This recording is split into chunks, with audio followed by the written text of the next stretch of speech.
me souviens de Bernard. Hein, Adrien, comment ça va, Adrien Pouliot? Salut Dominique, ça va bien. Félicitations! Ben, merci beaucoup. Ouais, beau résultat. Merci beaucoup. Beau résultat à Québec pour les gens qui ne sont pas sensibilisés à la réalité. Montréal Live existe depuis 5 ans. Et il y a eu Radio X Montréal avant et maintenant c'est Radio 9. On verra pour Montréal, mais à Québec, très certainement que c'est une forme de Coupe Stanley. On peut le dire comme ça, des sondages historiques. Aurais-tu aimé vivre ça sérieusement, la dernière campagne, comment tu l'as vécu? On parle de la campagne, évidemment, du Parti conservateur du Québec, élection générale, mais il y a la partielle. La partielle, on peut la mettre de côté, là, à Lévis, mais l'élection générale, c'était quand même plus gros, là. Comment tu as vécu ça? Puis c'est quoi le message que tu retiens par rapport à tout ça? Ton implication politique, avant de parler des syndicats. Ouais, je te dirais que de mon côté, ça a été une expérience personnelle extraordinaire. Tu sais, c'est la première fois que je faisais ça. J'ai bien aimé ça. Je dirais que les gens étaient très accueillants à Québec. Le mot conservateur ne fait pas peur à Québec. Les gens sont habitués à entendre ce mot-là. Et les gens sont... À Québec, mais à l'extérieur de Québec, à Montréal, c'est pas si facile, là. C'est sûr que, tu sais, c'est deux marchés différents, si on peut dire. Pourquoi? Moi, je pense que... on pourrait faire 2 heures là-dessus, Adrien? Ouais, moi, je pense que la culture radiophonique a un gros impact. Les médias ont un gros impact. De mon expérience, j'ai passé beaucoup de temps à Québec avant d'aller à Montréal. Et, il y a des émissions, entre autres, Radio-Canada Radio, qui sont carrément hijackées par une gang de gauchistes, Québec solidaire, Pro-Ferrandez, qui s'invitent 3-4 gorlots qui applaudissent comme des ourans-outans, là. Exact. Qui se font du fun en gang. C'est très, très... On se fait du fun et on se fait des massages en famille. C'est un petit peu ça, pareil. Très difficile pour la droite économique de percer dans les médias à Radio-Canada ou à Montréal, alors qu'à Québec, puis moi, je dirais que André Arthur a eu un impact là-dedans. Cette culture-là, cette culture de... Pourtant, c'est une ville de... Il y en a qui vont appeler ça radio poubelle. Nous autres, on aime appeler ça de la radio d'opinion, c'est-à-dire les auditeurs qui nous appellent, qui nous écrivent, qui expriment correctement le point de vue contraire. Parfait. On échange. Souvent, je vais changer d'opinion. Les gens vont dire, on est boqués, pantoute. On a des opinions, on les émet. On veut provoquer un choc, on fait un show aussi, là. Mais à Québec, ça a toujours été... On donne pas un cours d'université, là. Ça a toujours été une ville d'opinion. Un show, mais effectivement. Ouais. Ville d'opinion où les gens sont plus politisés qu'ailleurs au Québec. Ça, je pense que les gens équilibrés vont tous en convenir. Écoute, quand mon père était le directeur général de Télé4 à Québec, à tous les jours, il y avait un éditorial qui était la pensée de la direction de la station sur l'actualité. À tous les jours pendant le bulletin. C'est un peu comme la presse avec André Pratt, puis qui dans le fond est branché sa source de Power Corporation. C'est un peu ça pareil, là. Ouais, sauf que la différence c'était que nous c'était des éditoriaux à l'anglo-saxon, donc qui n'étaient pas signés. Alors que Pratt c'est son opinion. Alors que nous, les éditoriaux de la station, c'était la direction. Comme le Globe and Mail qui est pas signé. Comme le Globe and Mail. Ouais. Okay. Et ça, écoute, on faisait ça dans les années 60. Et je pense que ça a toujours continué ça a stimulé la discussion. André Arthur a fait ça. Et puis à Montréal, on a de la radio d'entrevue. Il y a Arcan. Arcan, mais c'est pas vraiment, ou du Trisac, mais c'est pas nécessairement de la radio d'opinion. C'est différent. Ici, à Québec, pendant les élections, on donnait moi, je suis pour le PQ. Moi, je suis pour les libéraux. Et on donnait cette opinion-là. À Montréal, ça demeure neutre. Il faut être indépendant. Alors, il y a une différence. Il y a une différence dans la radio. On va parler de la semaine syndicale. D'abord, je vais te faire écouter un extrait. Marc Ranger, qui nous a dit hier que les collants tombaient tout seuls comme des feuilles au vent. Marc Ranger, qui est l'espèce de porte-parole de la coalition, là. Du bordel syndical d'hier, quand même. Je lève mon chapeau sérieusement, là. Il va au bat, puis il craint pas d'aller au bat, puis ça demeure toujours poli comme échange, soit dit en passant. Puis d'ailleurs, je le dis, allez faire un tour sur mon Facebook. Vous allez voir que les collants, ça part pas au vent. Pour parler des autobus de Québec, entre autres, on a tenté d'arracher les stickers. Ça part pas. On est obligé de donner un contrat à une compagnie pour les enlever. Même chose à la Ville de Québec. Qu'est-ce que ça te dit, ça, cette semaine-là? Et surtout, cette espèce de grand dérangement-là, qui est une expression carrément folle de l'avoir utilisée, parce que c'est très réducteur, évidemment, c'est le drame connu subi par les Acadiens. Ben oui. Mais ça, les syndicats s'en fichent, eux autres, c'est le Mi-Fest, un festival du mois. Moi, mes conditions à moi, mais si, mais ça. Qu'est-ce que ça dit, tout ça, ce qu'on a vécu hier, Adrien? Ben, d'abord, je pense que les syndicats sont un peu en panique. et essaient de représenter non seulement leurs membres, mais ils essaient, parce qu'hier, c'était pas seulement le projet de l'A3, c'était l'austérité, c'était tout, là.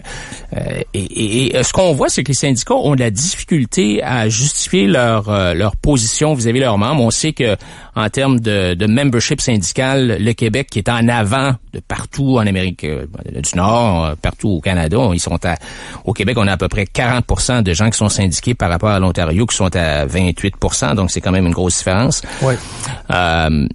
Et les syndicats sont plus capables, là, ils peuvent pas aller au-dessus de 40. Et ce qu'on voit, c'est que ils essaient d'élargir leur emprise en s'accrochant à toutes sortes de situations sociopolitiques, que ce soit les inégalités, la pauvreté, les paradis fiscaux. Et en utilisant aussi la phrase d'Adrien, nous autres aussi, on est des citoyens.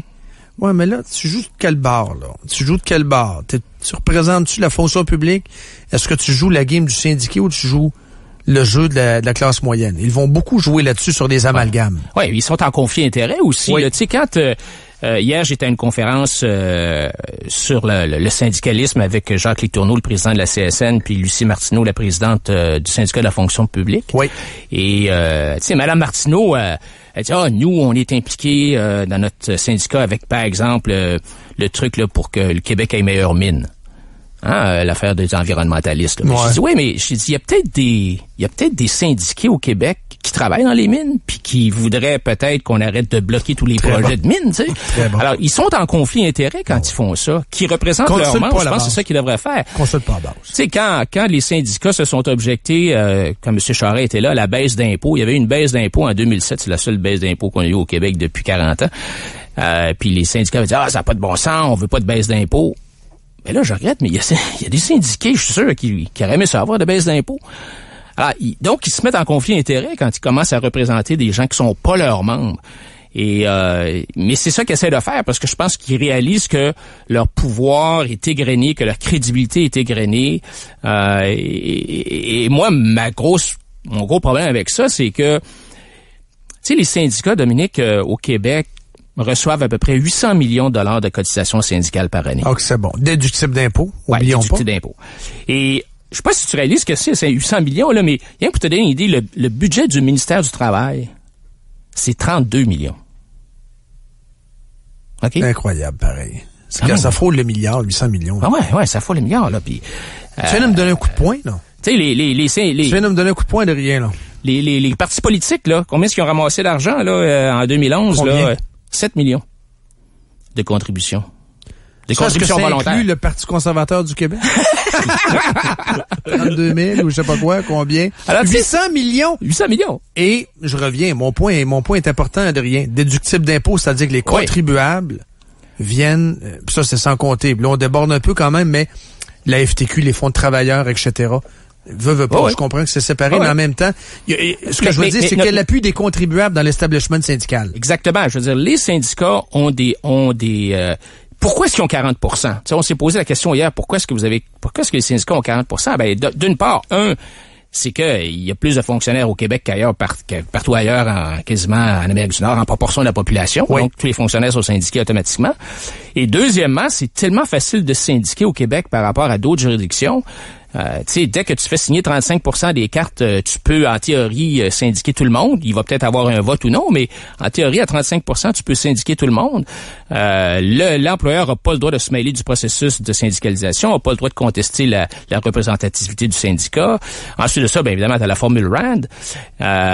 Il y a toutes sortes, la déductibilité des cotisations, il y a tout un amalgame de lois au Québec qui favorise, puis c'est unique en Amérique du Nord. Et le Parti libéral ne touchera pas à ça, pas de minute. Non, ne touchera pas à ça.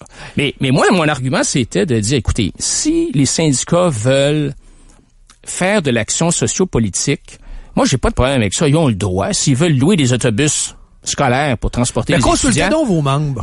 Non, moi, je vais plus loin que ça. Moi, je dis que ça devrait être financé avec des cotisations volontaires.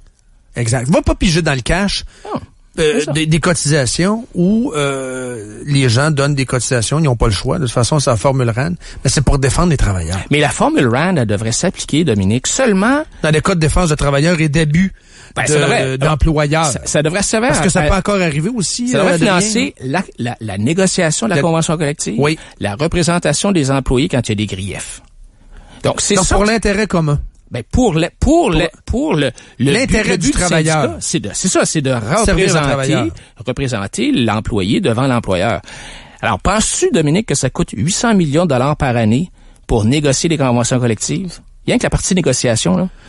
Puis ton discours, c'est pas un discours antisyndical. C'est un non. discours quasiment de recentrage du syndicalisme. Ben, c'est de redonner le pouvoir aux syndiqués.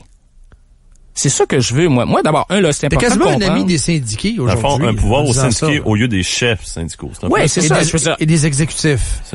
Moi, il faut que ça soit bien clair, là. Moi, je suis en faveur du droit d'association. Parce que je suis en faveur des droits et libertés individuelles. Puis le droit de se faire représenter par quelqu'un, d'associé, c'est prévu dans les deux chartes canadiennes québécoises, c'est prévu dans si on l'avait compris, il y a des gens d'entendant qui vont avoir une crise du cœur. Hey, comment ça, il est beau, le droit d'association, syndicat? Ben oui, on l'avait compris depuis le départ de ton intervention. Mais il y a une différence entre ça et enlever le pouvoir. Tu sais, les syndiqués, il y a pas de vote secret. Pas de vote secret. On sait pas ce qui se passe avec les chiffres.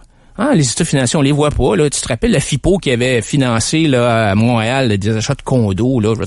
On sait pas trop ce qui se passe avec les chiffres. C'est difficile. Il y a de l'intimidation. On peut pas discuter avec, nos autres collègues quand surtout, il n'y a pas de consultation. Il n'y a pas de consultation. Quand c'est le temps de faire une marche pour Gaza ou quand c'est le temps, par exemple, on avait souligné le fait ici, les syndicats des postiers, l'exécutif qui se paye un voyage à Cuba à 3 ans, là. Parce qu'ils sont en fraternité avec les postiers cubains. Mais ça donne bien, c'est au mois de novembre, c'est à Holguin. Quand la FTQ s'est prononcée contre la CAQ là, en 2012, là, est-ce que il y en a des gens qui sont syndiqués qui ont voté pour la CAQ? Je veux dire, ça n'a pas d'allure. Quand la CSN a lancé une campagne publicitaire contre la loi 78, puis ça a coûté 200 000 sans qu'aucun syndiqué soit son mot à dire, là, ça a-tu de l'allure, ça? La publicité, là, ça dénonçait le Parti libéral, les places en garderie, le gaz de schiste, le plan Nord, tout ça. Moi, c'est là mon problème. Alors, quand on a eu ces discussions-là hier, je leur ai dit que s'ils veulent faire du sociopolitique, pas de problème, mais qu'ils le fassent avec des contributions volontaires. Et l'autre impact...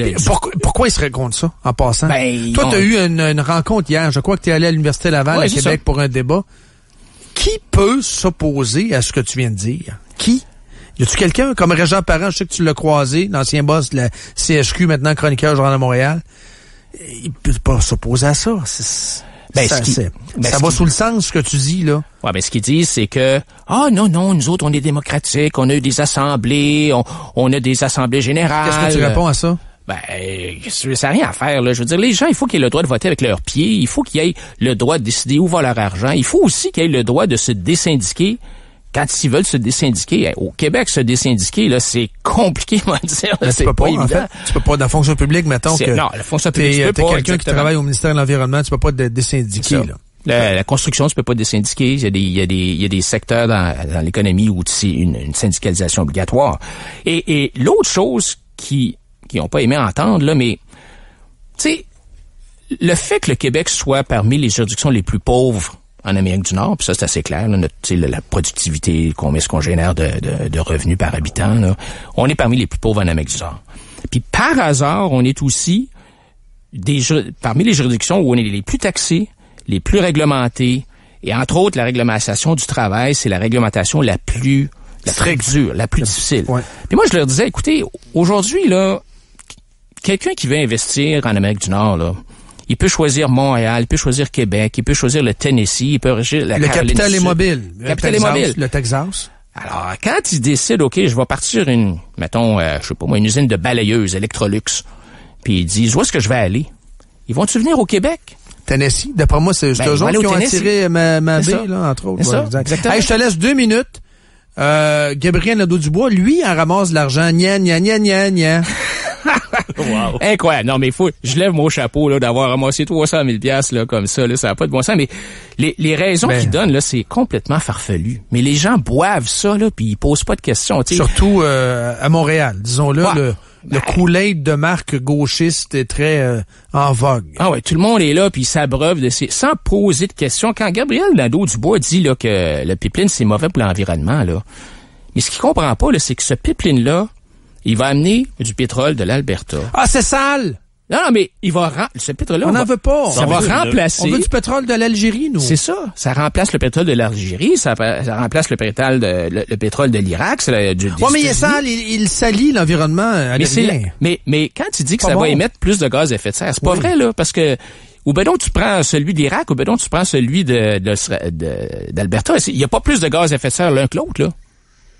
Ouais, mais il faut utiliser de l'eau potable quand même pour nettoyer les sables bitumineux. C'est tout de la foutaise, là. Tu sais, je veux dire, quand ils disent, par exemple, qu'il n'y a aucun bénéfice pour le Québec. Hein, c'était pas de bon sens, là. Il n'y aura pas de bénéfice pour le Québec. C'est pas vrai. C'est incroyable. Il va y avoir 2 milliards de rentrées fiscales pour le Québec. 2 milliards. On peut-tu vraiment cracher sur 2 milliards, là? Il va y avoir 6,3 milliards d'activités économiques qui vont être générées par cette affaire-là. On a-tu les moyens? Sur l'environnement, Adrien. C'est ce qu'il dirait. C'est sur le dos de l'environnement. Les belugas, Adrien, t'en parles même pas. L'environnement. Tu n'as même pas parlé encore. L'environnement, 15 minutes qu'on se parle. C'est vrai, les belugas. L'environnement. Le pipeline, là, c'est bien plus sécuritaire que le train ou que le bateau. Prouve-le! Ben ouais, c'est facile de regarder. Demande aux gens de Lac-Mégantic. Prouve-le qu'il n'y aura pas d'accident. C'est pas game. Il y en a presque pas d'accidents. On les a, les statistiques. Tu sais, je veux dire, c'est... Mais c'est pas bon, le pétrole. C'est pas bon, tu comprends-tu? C'est parce que c'est comme une espèce du solaire. De jalousie du succès de l'Alberta. Un petit peu ça, pareil, hein. Moi, je pense on dira jamais, par contre. Non, parce que c'est pas correct d'exercice, c'est pas politically correct, mais c'est ça, hein, et tu sais, imagine là, tous les gens qui vont avoir des revenus, là. Je te laisse 20 secondes. Passe, là, le mot de la fin, moi, Adrien. Okay. Si vous en avez assez, comme moi, là, de toutes ces maudites étiquettes-là, ces autobus que vous avez vus hier, là, moi, j'en ai des étiquettes. Les étiquettes AC. Allez où, ça? Allez sur le site du Parti conservateur du Québec, commandez vos étiquettes AC, puis mettez-les mettre par-dessus les stickers du syndicat? Est-ce que c'est des collants qui s'enlèvent tout seuls? Ouais, je peux-tu les mettre par-dessus le sticker de Marc Ranger? Dominique, tu sais que je peux pas répondre à cette question-là. OK. On essaie. Merci beaucoup, Adrien. C'est bon, merci. Salut, bye-bye. Adrien Pouliot.